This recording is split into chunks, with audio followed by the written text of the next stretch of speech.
Me know about sardine, mackerel, bully beef, chicken foot, chicken neck, chicken back. Nothing I waste, nothing I dash way.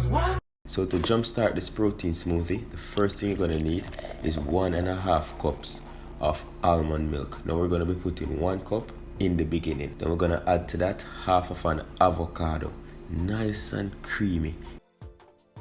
This add your healthy fats to your smoothie. Then we're gonna go in with half ripe banana, give you a little bit of sweetness in there.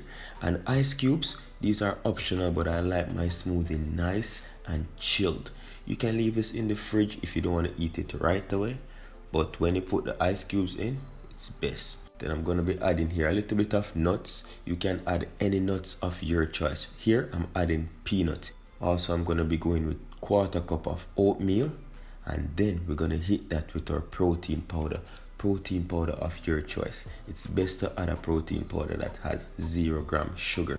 I'm going in with 1.5 tablespoons of that peanut butter. Then I'm going to add to that the remainder of my almond milk, and this is half a cup. So in total, 1.5 cups.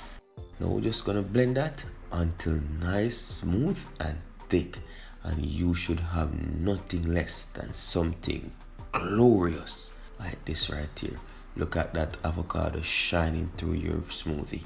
Just beautiful and silky. So to complete this delicious smoothie bowl, use toppings of your choice. I'm going in here with some blueberries, strawberries, the remainder of my peanuts, also some hemp seed and chia seeds.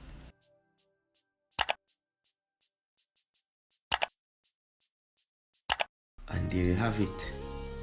How to make a delicious protein smoothie bowl here on Morris Time Cooking Aid. Once again, thank you very much for watching. Enough love for the love. Yeah, me see you on the dinner for later. But know you fast, girl, you have to tell me. Cause any man can feed you. So that's why I always take me to the kitchen. Yeah, yeah, yeah.